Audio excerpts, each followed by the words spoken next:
이제 오늘은 사순절 네 번째 주일입니다. 계속해서 이사야 53장 5절과 6절 말씀을 통해서 우리의 허물과 죄악을 대신해서 창에 찔리시고 가시관에 찔리시고 또 채찍에 맞으심으로 그 귀하신 몸이 상하신 예수님을 통해서 우리는 어떤 이 유익을 얻고 어떤 하나님의 은혜를 받게 되었는지를 살펴보고자 합니다. 오늘 본문을 포함해서 이사야 53장 말씀 읽어보면요, 이게 예수님이 당하신 고난이 이제 아주 세부적으로 자세하게 나와 있는데, 사실 잘 보면은 거의 똑같아요. 내용은 상하신 것이나 찔리시는 것이나 다 이제 상하시고 찔리시고 똑같은 내용이잖아요. 말만 좀 다를 뿐이지 세부적으로는 이렇게 구분이 되어 있지만 실제적으로는 이제 고난 받은 것이다라고 보면 되죠. 그래서 이사야도 메시아가 받을 고난을 한마디로 우리를 위하여 고난 받으셨다 이렇게 하면 될 것을 이렇게 유사한 고난을 반복적으로 말하고 있는 것은 그만큼 예수님께서 이 받은 고난이 엄청나기 때문에 이렇게 계속해서 반복해서 하고 있다라는 것입니다. 무엇 때문에요? 바로 우리의 허물과 죄악을 대신 지고 가신 예수님을 통해서 우리가 구원받았기 때문에, 우리의 모든 허물과 죄악을 대신했기 때문에 우리는 우리 허물과 죄악으로 인해서 우리가 받아야 될 고난을 예수님 대신 받으셨기 때문에 이것을 강조하기 위해서 이사야 선지자는 비슷한 유사한 고난의 종류를 계속해서 반복해서 강조하고 있다라고 하는 것입니다. 그러므로 이번 사순절은 우리의 허물과 죄악을 대신하여 아무 죄도 없으신 그 귀하신 몸이 찔리시고 상하신 예수 그리스도로 인해 우리의 모든 허물과 우리 모든 죄악이 다 용서되었다는 그 크신 하나님의 구원의 은혜를 더욱더 가슴 깊이 느끼고 받아들이고 감사하며, 그래서 하나님께 영광을 올려드리는 오늘 저와 여러분이 될 수 있기를 주님의 이름으로 간절히 축원드립니다. 그러면 구체적으로 오늘 본문에서 예수님께 받은 고난은 어떤 것이며 어떤 의미가 있는가 살펴보기를 원합니다. 자, 먼저 5절을 보시기 바랍니다. 오늘 우리가 읽었지만은 그가 찔림은 우리의 허물 때문이요 그가 상함은 우리의 죄악 때문이라. 그가 징계를 받음으로 우리는 평화를 누리고 그가 채찍에 맞음으로 우리는 나음을 받았도다. 아멘. 자, 첫째, 찔리다. 찔리다에 해당하는 히브리어 메홀랄의 원형은 할랄입니다. 할랄이라는 단어는 많이 들어봤죠. 그런데 이는 이슬람에서 말하는 할랄하고 완전 뜻이 다른 겁니다. 완전히 다른 거예요. 이게 할랄, 성경에 나오는 할랄, 구약에서는 약 133번 정도 이 단어가 나와요. 어떤 뜻이 있느냐? 구멍을 뚫다라는 뜻이 있어요. 예수님이 당할 고난을 메홀랄, 할랄로 이렇게 표현을 했기 때문에 예수님이 구멍이 뚫린다. 그 정도로 예수님이 어떻게 해요? 고난을 심하게 받으신다는 것을 표현하고 있는 거예요. 그래서 예수님께서 가시 멜류관에 머리가 찔리시고 손목과 발목에 못이 박히시고 죽은 후에까지 옆구리에 창이 찔리시고, 이런 찔리는 사건을 통해서 구멍이 뚫리듯 예수님은 엄청난 고난을 받으셨다는 것을 말씀하고 있는 것입니다. 그래서 마태복음 27장에 보면은 예수님께서 이제 고난 받으신 내용을 구체적으로 쭉 표현하고 있는데요. 마태복음 27장 29절 전반절에 보면은 이렇게 나와 있습니다. 가시관을 엮어 그 머리에 씌우고. 이 군병들이 예수님에게 희롱하며 장난치듯이 했지만 예수님은 죽을 것 같은 고통을 느끼신 것을 우리는 알아야 돼요. 왜냐하면은 여기서 군병들이 예수님의 머리에 엮어서 씌운 이 가시는요, 우리가 생각하는 그런 가시가 아니에요. 여러분, 우리가 이제 길 가다 보면은 이 찔레꽃 같은 거 있잖아요. 그런 가시가 아니란 말이에요. 이 가시는요, 중동 지역의 가시는 길이가 통상 2cm에서 3cm 이상 되는 엄청나게 길이가 길고 굵은 가시. 사진을 몇 장 보여주시기 바랍니다. 저런 가시가 아니라 꼭 어떤 가지처럼 되어 있죠. 이게 가시예요, 가시. 그 다음에 사진. 예, 저렇게 가시관을 엮어서 저걸 머리에 쓴다고 생각해 보세요. 그냥 저걸 갖다가 머리에 얹어 놓는 게 아니라 어떻게 머리에 콕 박아 넣는 거예요. 저 가시가 지금 길이를 한번 보세요. 얼마나 큰 대목 같은 것을 달아 놓은 것 같아요. 한두 군데가 아니라 온 머리에 이 가시가 이게 찔리는 거예요. 박히는 거예요. 그래서 한날 구멍이 뚫리듯이 사진 내려주시고 그 고통을 느끼게 되는 겁니다. 우리가 상상할 수가 없는 그런 고통을 예수님은 당하셨다는 것을 알아야 돼요. 작고 눈에 잘 보이지 않는 그런 가시가 우리 손톱이나 아니면 살 속에 들어가면은 그것도 우리 못 견디잖아요. 괴로워서. 근데 저렇게 대목 같은 엄청나게 큰 가시가 한두 개도 아니고 수십 개씩 머리에 박힌다고 한번 생각해 보세요. 그 고통을 여러분 어떻게 견딜 수 있겠어요? 온몸이 머리에 피가 흘러내리는 그 고통을 우리는 상상할 수가 없는 거죠.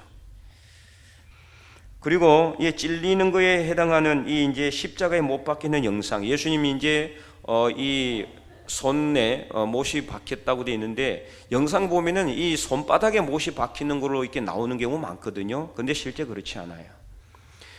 이 손바닥을 이렇게 못을 박으면은 이 손바닥의 뼈는 약하기 때문에 금방 떨어진다고 합니다. 그래서 어디에 실제로 당시 이제 고정된 그 자료들을 보면은 십자가형을 예수님만 당한 건 아닙니다. 다른 이제 죄인들도 당시에는 당했는데요. 이 십자가형을 당할 때 손목에다가 못을 박아요. 손목에 여기에. 그래서 사진을 보여주시기 바랍니다. 저런 식으로 그림인데요. 저 손목에 박는 거예요.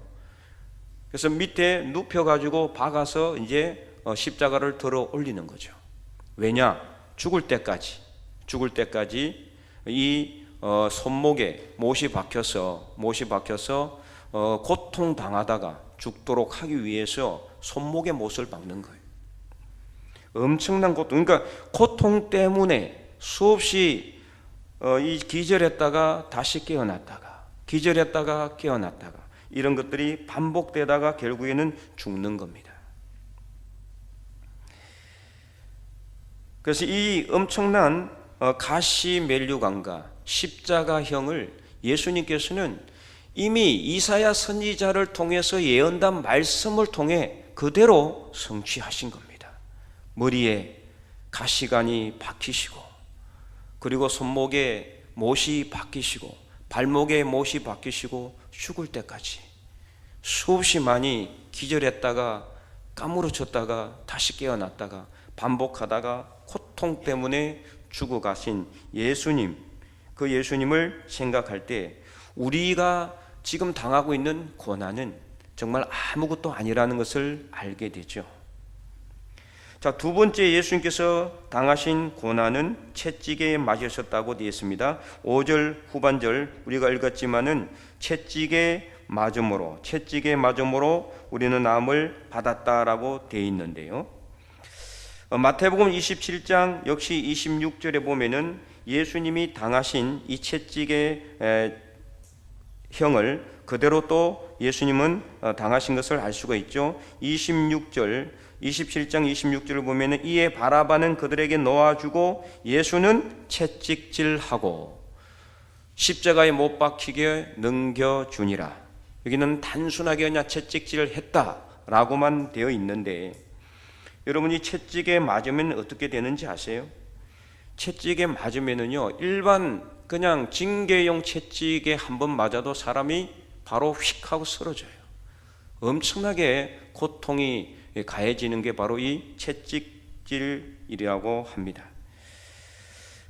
그래서 이 채찍에 맞는다라는 이 히브리어 합부라라는 단어는 매질로 인한 큰 상처를 의미한다. 그래서 이제 공동 번역에는 한글 번역 중에서 이제 개역 개정이 있다 그랬죠. 그 전에 한글 번역이 있고 개역 개정, 우리는 지금 개역 개정판을 보고 있는데 한글 번역 중에 공동 번역이라는 한글 번역이 있습니다.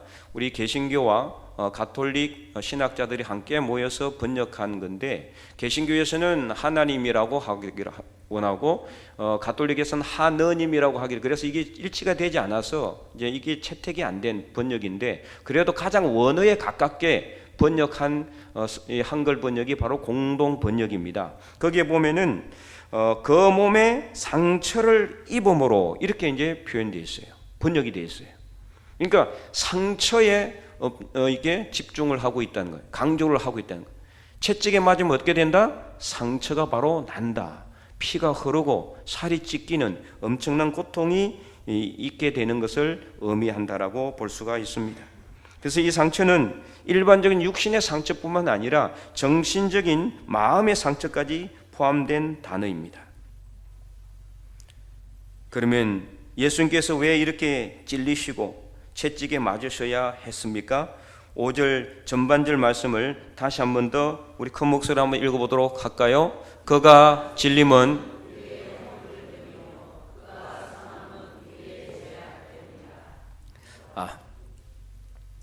그가 찔림은 우리의 허물 때문이고 그가 상하심은 우리의 죄악 때문이다. 우리의 허물과 죄악을 대신해서 예수님께서 이렇게 찔리시고 채찍에 맞으셨다라는 것입니다. 그래서 오늘 본문과 연결된 8절 53장 8절 말씀에도 이렇게 기록되어 있죠. 그는 곤욕과 신문을 당하고 끌려가서나 그 세대 중에 누가 생각하기를 그가 살아있는 자들의 땅에서 끊어짐은 마땅히 형벌받을 내 백성의 허물 때문이라 하였으리요. 다시 말해서 백성들의 허물 때문에, 백성들의 허물 때문에, 우리의 허물 때문에 예수님께서 이런 고난을 당하셨다라는 겁니다. 그리고 계속해서 10절과 11절에도 이렇게 기록되어 있어요. 여호와께서 그에게 상함을 받게 하시기를 원하사. 상하셨다. 예수님이 상하신 이유는 바로 뭐 때문이냐? 10절 후반절에 계속해서 읽어보면은 질고를 당하게 하셨은즉 그의 영혼을 속건 제물로 드리기에 이르면 그가 씨를 보게 되며 그의 날은 길 것이요 또 그의 손으로 여호와께서 기뻐하시는 뜻을 성취하리로다. 하나님께서 예수님이 상하게 하시는, 채찍에 맞음으로 상하게 하시고 가시 멸류관에 찔려서 상하게 하시고 창에 찔리심으로 상하게 하게 하는 것은 하나님의 뜻이라는 거예요. 그런데 어떤 뜻이다? 기뻐하시는 뜻이다. 여러분 생각해 보세요. 어떻게 자기 아들을 이렇게 고난에 내어놓는 것을 기뻐하는 아버지가 어디 있겠어요? 그런데 하나님께서는 기뻐하시는 뜻이라 그래요. 누구를 위해서요? 오늘 저와 여러분의 허물과 죄악을 대신 지고 가도록 하기 위해서 자기의 독생자이신 예수님이 그렇게 찔리시고 상하게 하심으로 그것이 바로 우리를 통해서 구원을 받게 하시는 하나님의 기뻐하시는 뜻이라는 거예요. 이것을 성취하셨다라는 거예요, 예수님께서. 그래서 11절에도 계속해서 보면은 그가 자기 영혼에 수고한 것을 보고 만족하게 여길 것이라. 나의 의로운 종이 자기 지식으로 많은 사람을 의롭게 하며, 여기서 의로운 종은 예수님을 의미하는 겁니다. 메시아. 저번에도 한번 말씀을 드렸죠. 또 그들의 죄악을 친히 담당하리로다. 우리 죄악을 담당하시기 위해서 예수님께서 의로운 종인데, 의롭다는 건 무슨 뜻이에요? 여기서 의롭다는 것은 죄가 없다란 뜻이에요. 죄가 하나도 없으신 예수님께서 우리의 죄악을 담당하시기 위해서 찔리시고 상하셨다는 겁니다. 그래서 여기서 5절 후반절에도 보면 오늘 본문 이렇게 말씀하고 있죠. 5절 후반절, 그가 채찍에 맞음으로 우리는 어떻게 됐다? 나음을 받았다. 그래서 우리가 이렇게 예수님께서 채찍에 맞으시고 가시 멸류관에 찔리시고 창에 찔리심으로 우리의 허물과 죄악이 용서되었을 뿐만 아니라 궁극적으로 우리가 받은 은혜가 뭡니까? 바로 나음을 받았다는 거예요. 나음을 얻었다는 거예요. 여기서 나음이라는 히브리어 니르파, 이 단어는요 아까 장로님께서 기도하실 때 계속해서 말씀했던 라파의 원형이에요. 라파. 원형이 라파라는 거예요. 나음이라는 이 히브리어 니르파는 원형이 라파다. 하나님의 많은 이름이 있다고 그랬잖아요. 우리를 위해서 준비하시고 예비하시는 하나님, 우리 많이 이야기하죠. 여호와 이레의 하나님, 또 평강의 하나님. 기드온이 하나님 그 사자를 만나서 이렇게 제단을 쌓고 그 제단 이름은 뭐라고 했다? 여호와 샬롬. 하나님은 평강이시다. 평강의 하나님. 이런 하나님의 이름들이 많이 있어요. 그리고 또 여호와 라파, 치료하시는 하나님. 그런데 여기서 치료라고 우리는 알고 있지만요, 원래 원형인 라파는 치료만 의미하는 게 아니에요. 이 치료는 육신적인 질병의 치료뿐만 아니라 정신적인 질환의 치료를 포함해서 우리 삶의 모든 잘못된 부분, 어그러진 부분, 문제 있는 부분, 이런 것들이 온전하게 되는 회복의 의미를 가지고 있어요.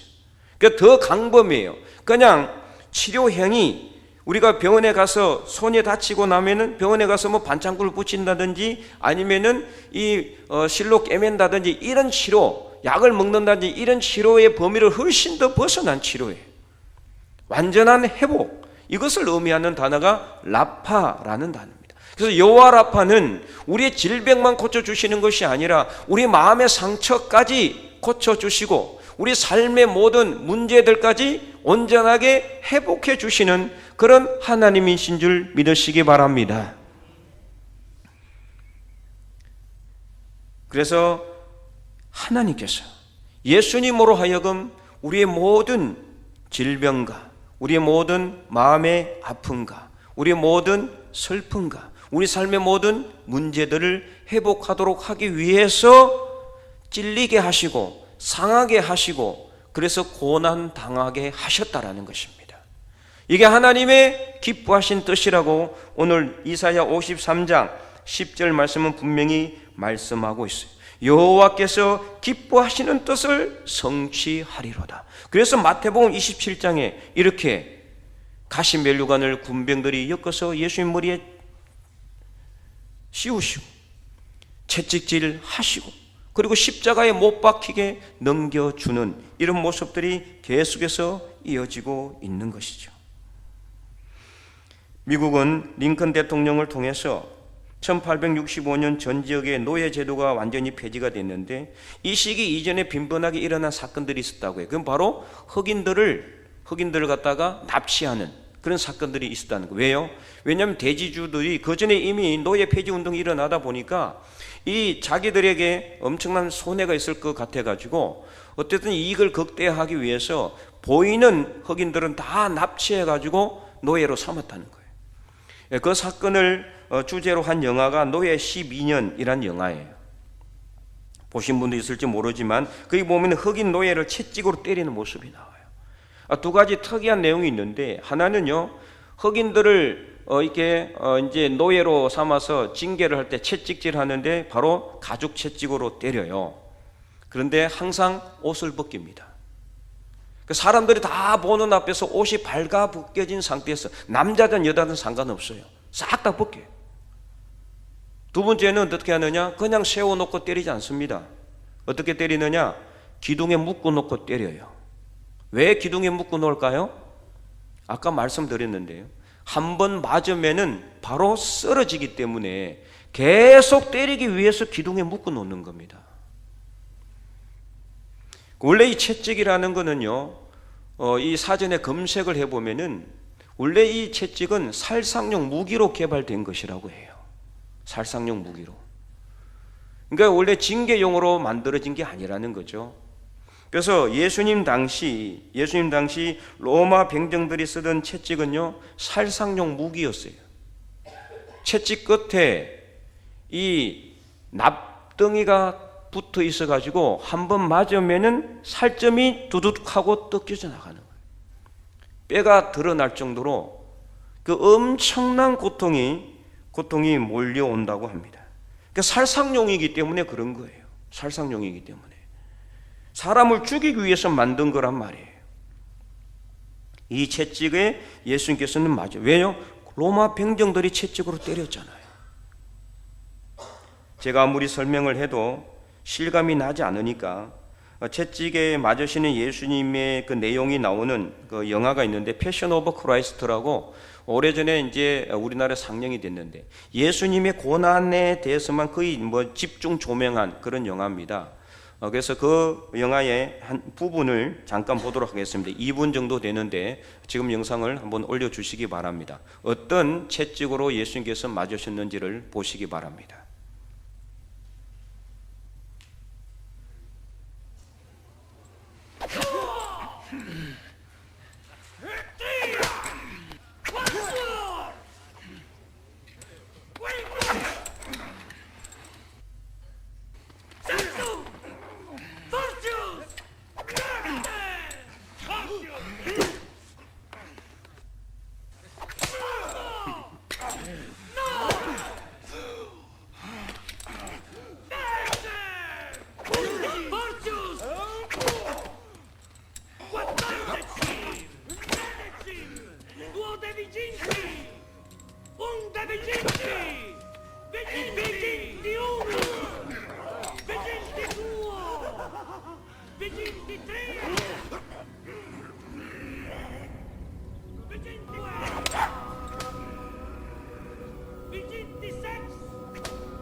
Insilla.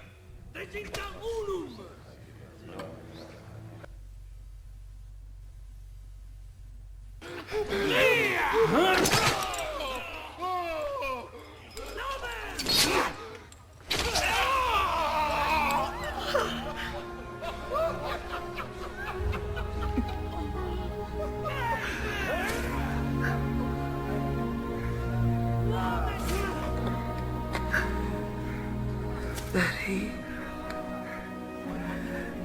بيتنا במקם ההיכן שסיבלי.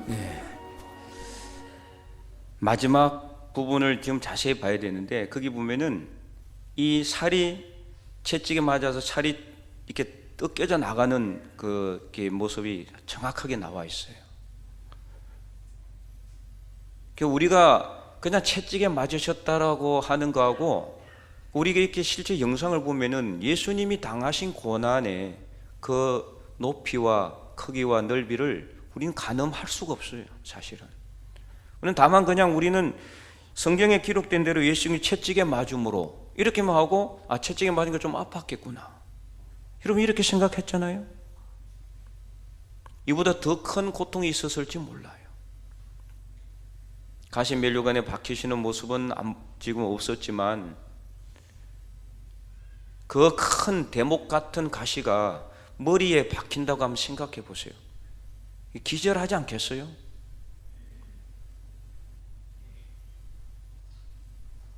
이처럼 오늘 본문에 예수님께서 채찍에 맞는 것으로 이렇게 엄청난 육체의 고통을 고스란히 온몸으로 느꼈을 뿐만 아니라 다 보는 앞에서 만왕의 왕이시잖아요.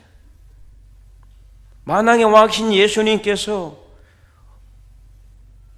모든 사람들이 보는 앞에서 옷이 발개 벗겨진 상태로 채찍질을 당하시는 그 육체의 고통뿐만 아니라 정신적인 아픔과 정신적인 고통은 우리가 상상할 수가 없는 거죠. 어머니 마리아가 보고 있잖아요. 예수님을 계속해서 헌신하며 섬겼던 여인들도 다 보고 있어요. 평소에 예수님에게 떡을 얻어먹고 고침을 받았던 사람들도 다 보고 있어요. 그들 앞에서 온몸이 밝게 벗겨진 상태로 사람들이 보는 앞에서 매질 당하시고 채찍질을 당하시는 예수님, 왜 예수님이 이런 고난을 당하셔야 했느냐? 계속해서 말씀하지만 5절 전반절 말씀에 그가 찔림은 우리의 허물 때문이요 그가 상함은 우리의 죄악 때문이라. 우리의 허물과 죄악 때문에 그 허물과 죄악을 대신 지고 가도록 하나님께서 예수님에게 모든 죄를 뒤집어 씌웠기 때문에 예수님은 이렇게 찔리시고 상하신 고난을 당하셔야 했습니다. 그래서 우리 대신 상하심으로 우리가 나음을 얻게 된 겁니다. 원래는 우리의 허물과 죄악 때문에 우리가 찔리고 우리가 상해야 되는데 그 죄값을 예수님께서 대신 당하신 거예요. 우리가 부족하고 연약해서 우리가 행한 모든 허물과 죄악들로 인해 우리가 죄값을 우리가 받아야 되는데 하나님께서는 그 죄값을 예수님이 당하시도록 하셨다라는 거예요.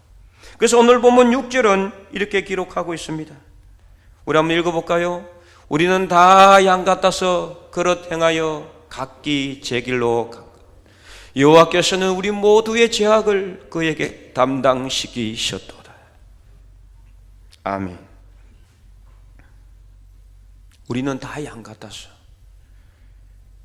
고집세고 이기적이고 자기 욕심만 차릴 줄 아는 양같이. 여러분, 양이요 겉으로 볼 때는 아주 순하고 착해 보이죠. 아주 이기적이고 자기밖에 모르는 동물이 바로 양이라고 합니다. 자기 갈 길을 찾아가는 거예요. 오늘 우리 모습이 그렇지 않습니까? 예수님은 우리를 위해서 이 땅에 오셔가지고 만왕의 왕이신 예수님께서 찔리시고 상하시는 고난을 받으셨는데 우리는 그동안 예수님 믿기 전에는 어땠어요? 양 같아서 각기 제 길로 갔잖아요. 욕심의 길, 세상의 길, 나만의 길, 내 생각의 길을 갔잖아요. 예수님 믿고도 그랬는지도 몰라요. 여러분, 예수님 믿고 나서 정말 예수님 간 고난의 길을 걸어가고 있습니까? 아니면은 여전히 양같이 이기적이고 고집센 양같이 각기 제 길로 가고 있지는 않습니까? 주일에만 나와서 예배 드린다고 해서 십자가의 길을 걸어간다라고 착각해서는 안 됩니다. 우리 삶의 모든 모습이 예수님을 따르는 모습이 되어야 됩니다. 그 길을 따라오라고 예수님은 고난 받으셨습니다. 무리의 가시관이 찔리시고 채찍에 온몸이 찢기시고 살점이 뜯겨져 나가고 마지막에는 십자가에 못 박혀서 죽을 때까지 고난 받으신 그 이유와 목적은 오늘 우리로 하여금 예수님을 따라가라고,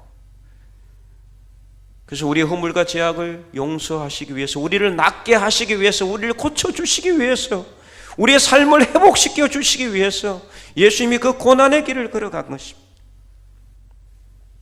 방금 봤던 이 사진들이나 영상이 예수님께서 당한 고난의 그 크기와 깊이와 높이를 우리는 가늠할 수가 없어요. 다만 우리는 이것을 통해서 예수님이 이런 고난을 당하셨구나 조금이나마 실감하게 되는 거예요.